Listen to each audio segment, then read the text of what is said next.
les amis, bienvenue dans la suite de la série sur réaliser une bibliothèque sur la base d'un vieux cadre de lit. Dans la vidéo précédente, je vous ai montré comment stabiliser le cadre de lit, en sachant qu'il a fallu faire quelques adaptations. Et dans la présente vidéo, je vais vous montrer comment faire les calculs afin de déterminer l'emplacement des étagères et aussi de vous montrer comment faire les bons marquages sur notre cadre de lit pour placer les étagères. Attention, ce sont des mesures de précision, donc alerte, on va utiliser la règle plate. C'est parti! Pour déterminer la hauteur des étagères, je regarde ici sur un Billy et je mesure simplement une des étagères. Donc ici c'est du 26. Et donc on n'oubliera pas la profondeur. Ici les Billy, la profondeur intérieure c'est 26. Alors que mon cadre de lit ne fait que 20 de profondeur. Donc on prend un bouquin juste au hasard et on est à 16, donc c'est cool, il y a la place, ça rentre bien. Donc 26 c'est pas mal.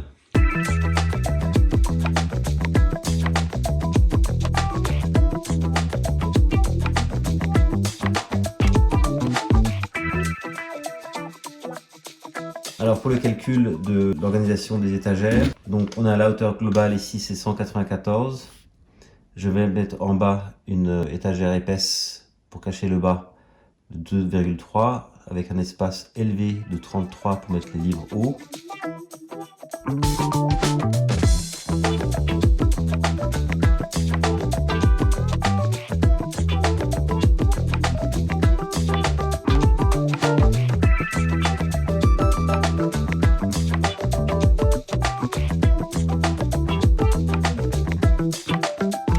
Ici, j'ai une épaisseur de 1,5 pour l'étagère. Cela me conduit à avoir un total de 157,2 d'espace utile. Et je sais que je peux en faire 6 étagères. Mais attention, c'est pas 6 étagères, en fait, c'est 6 espaces. 1, 2, 3, 4, 5, 6. Je dois déduire aussi l'épaisseur des planches, 7,5. Donc ça met 5 planches fois 1,5. Et donc ça me laisse un total de 149,7. Et si je divise ça par les 6 espaces, ça me fait 24,95. Mais je dois ajouter l'épaisseur des étagères, donc 1,5, pour mesurer chaque distance entre chaque partie. Donc ça fait 26,45 entre chaque étagère. C'est cette mesure-là que je vais reporter sur chacun des espaces ici.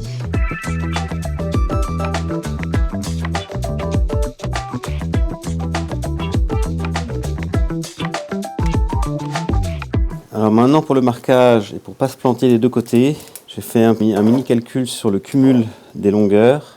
Et maintenant je place mon mètre droit à l'aide du serre-joint rapide.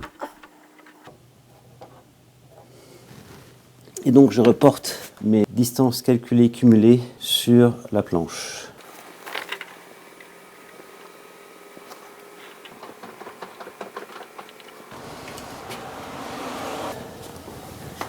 « 132,5 » 159.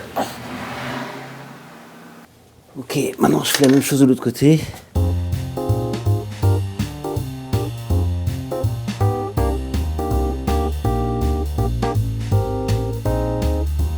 Et donc maintenant je trace les lignes pour chaque planche.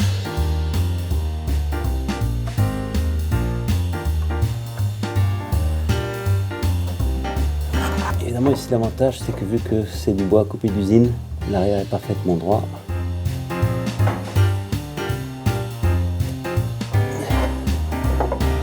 Parce qu'évidemment l'enjeu c'est qu'on ait vraiment la même hauteur des deux côtés.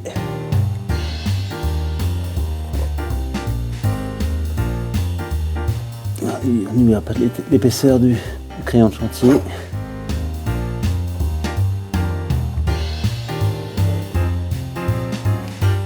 Et je fais la même chose de l'autre côté.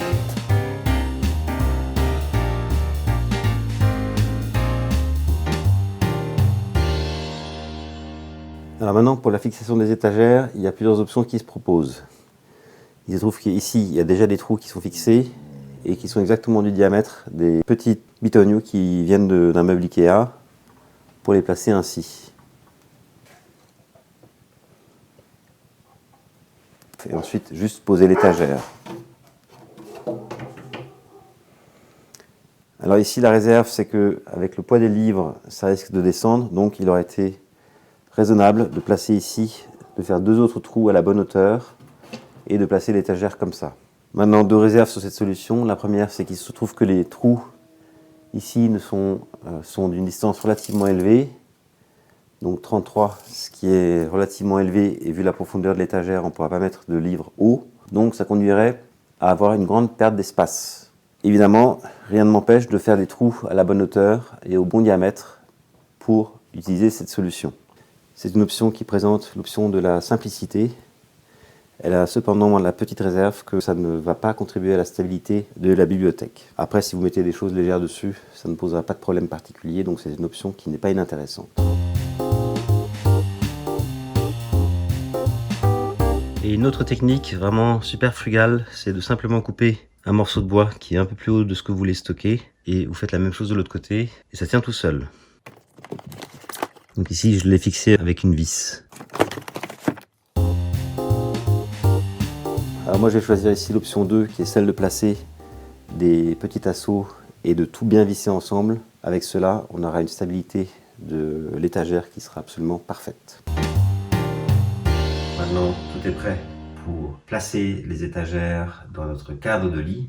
Alors ici, je pousse un peu la perfection puisque j'ai comblé les petits trous qui provenaient de ce cadre de lit afin d'avoir une surface bien lisse, ce dont j'ai fait une vidéo. Maintenant, si vous n'avez pas ce sens de la perfection, vous pouvez passer à la prochaine étape qui est celle de la découpe des petits tasseaux pour le placement des étagères. Je vous dis donc à tout de suite sur Happy Hour TV 1.